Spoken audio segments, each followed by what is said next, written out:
दुनिया में ऐसे कई सफल लोग हैं जिन्होंने बचपन बेहद मुश्किलों और गरीबी में बिताया, लेकिन अपनी काबिलियत और मेहनत के दम पर उन्होंने सफलता की नई ऊंचाइयां हासिल की। आपने किताबों, अखबारों, इंटरनेट पर कई ऐसे लोगों की कहानी पढ़ी होगी जिन्हें 2 वक्त के खाने के लिए भी काफी जद्दोजहद करनी पड़ी, लेकिन आज वे लोग दुनिया के सामने सफलता की बेहतरीन मिसाल बन गए हैं। ऐसे ही लोगों में से आज हम आपके सामने एक ऐसी महिला की कहानी लेकर आए हैं जो शारीरिक रूप से अक्षम होने के बावजूद आज सफलता की बुलंदियों पर हैं और लाखों लोगों के लिए एक प्रेरणा का स्रोत है। नमस्कार दोस्तों, मेरा नाम पवन सिंह। मेरे इस वीडियो को देखने और हमें इतना प्यार देने के लिए आपका बहुत बहुत धन्यवाद। सुधा चंद्रन, इन्होंने शारीरिक अक्षमताओं के बावजूद संघर्ष किया और अपना लक्ष्य प्राप्त किया। 16 साल की सुधा जब बचपन में डांस करती थी तब लोग उनकी तारीफ करते नहीं थकते थे, लेकिन अचानक 17 साल की उम्र में इस बच्चे की जिंदगी में एक ऐसा हादसा हुआ जिसने उनकी पूरी लाइफ बदल के रख दी। प्रसिद्ध अभिनेत्री सुधा चंद्रन का जन्म 27 सितंबर 1965 को मुंबई, भारत में एक सामान्य परिवार में हुआ था। उनके माता पिता बेहद साधारण परिवार से होने के बावजूद उन्होंने अपनी बेटी को उच्च शिक्षा मुंबई में दिलवाई। इनके पिताजी स्वर्गीय के.डी. चंद्रन थे और माता का नाम थंगम चंद्रन था।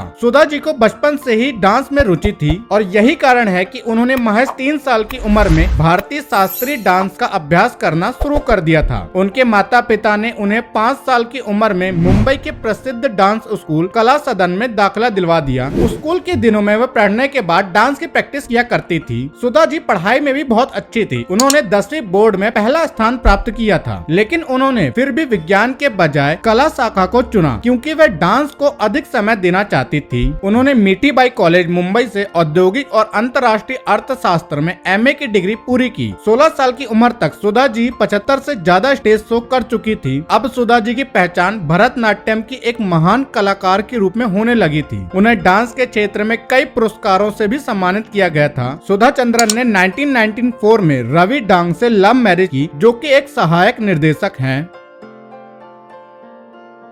17 वर्षीय सुधा चंद्रन अपने माता पिता के साथ 2 मई 1981 को तमिलनाडु के तिरुचिरापल्ली के एक मंदिर से लौट रही थी। तभी उनकी बस अचानक सामने से आ रहे एक ट्रक से जा टकराई। इस भीषण हादसे में बस में सवार कई यात्रियों को गंभीर रूप से चोट लगी, जिसमें एक सुधा चंद्रन भी शामिल थी। अस्पताल में डॉक्टरों ने सुधा चंद्रन के माता पिता को बताया कि इस दुर्घटना में सुधा के दायां पांव बुरी तरह जख्मी हो गया है और उनके दाएं पांव में गैंग्रीन, एक प्रकार का कैंसर हो गया है। डॉक्टरों ने बड़े दुखी मन से सुधा जी के माता पिता से कहा कि अगर समय रहते उनका पैर नहीं काटा गया तो सुधा जी की जान भी जा सकती है। अंततः दुर्घटना के 1 महीने बाद सुधा की दाईं टांग को घुटने के नीचे से काट दी गई। एक टांग का कट जाना संभवतः किसी भी डांसर के जीवन का अंत ही होता है। सुधा के साथ भी यही हुआ। सुधा चंद्रन के जीवन का यह सबसे बुरा दौर था। वह लड़की जो नाचते नाचते नहीं थकती थी, जिसने डांस के लिए अपना सारा जीवन समर्पित कर दिया था, जिसके लिए उसने कितने सपने देखे थे। अब ऐसे हालात में सुधा जी इन सबको बिखरा हुआ देख रही थी।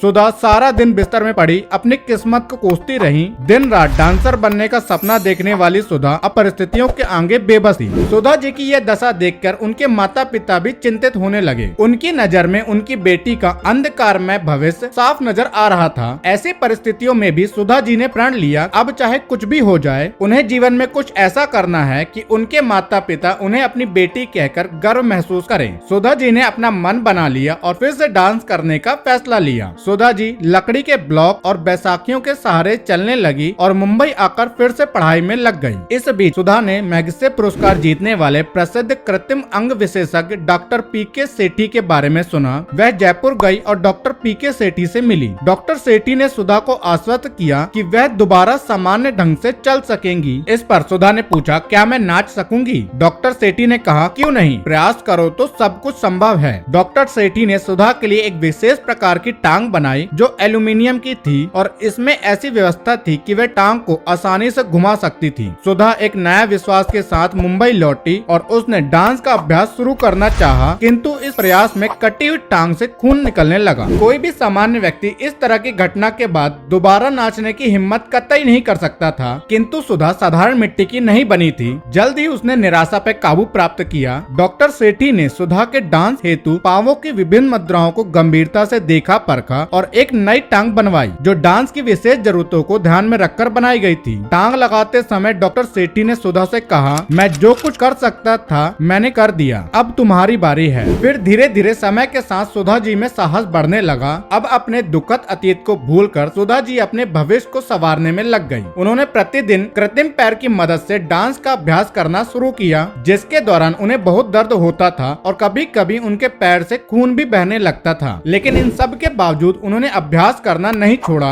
लंबे इंतजार के बाद आखिरकार वह दिन आ ही गया जब दुर्घटना के बाद पहले कार्यक्रम में सुधा जी को आमंत्रित किया गया। यह सेंट जेवियर्स कॉलेज में प्रदर्शन करने का एक सुनहरा अवसर था और उस दिन समाचार पत्र का शीर्षक था lose a foot walk a mile. इस तरह की हेडलाइन से सुधा जी का हौसला और भी बढ़ गया। पूरा शो लोगों से खचाखच भरा हुआ था। जब सुधा जी ने पहली बार कृत्रिम पैर के साथ डांस किया तो पूरा ऑडिटोरियम तालियों की गड़गड़ाहट से गूंज उठा। यह कई लोगों के लिए एक प्रेरणा थी। सुधा जी के हौसले और जज्बों का हर कोई कायल था। उनके पहले ही प्रदर्शन में सुधा जी के चाहने वालों की संख्या कई गुना बढ़ गई और सुधा जी रातों रात लोकप्रिय स्टार बन गई। किसी महान विचारक ने कहा है कि हमें जीवन में सब कुछ मिल सकता है, लेकिन उसकी एक कीमत होती है। यदि हम वह कीमत चुकाने को तैयार हैं, तो हम हर असाधारण सफलता को प्राप्त करने के सपने देख सकते हैं। सुधा जी की बढ़ती लोकप्रियता के कारण उनके संघर्ष और सफलता की कहानी अनेक पत्र पत्रिकाओं में छपने लगी। इसी बीच लोकप्रिय फिल्म निर्माता रामोजी राव भी उनके संघर्ष से काफी प्रभावित हुए और उन्होंने उन पर एक फिल्म बनाने का फैसला भी किया। 1984 में तेलुगु में सुधा जी के जीवन पर आधारित फिल्म मयूरी बन गई, जिसमें मुख्य किरदार की भूमिका खुद सुधा जी ने निभाई थी। इस फिल्म को दर्शकों ने खूब प्यार दिया और इस फिल्म में सुधा जी के किए गए डांस को भी दर्शकों ने खूब सराहा।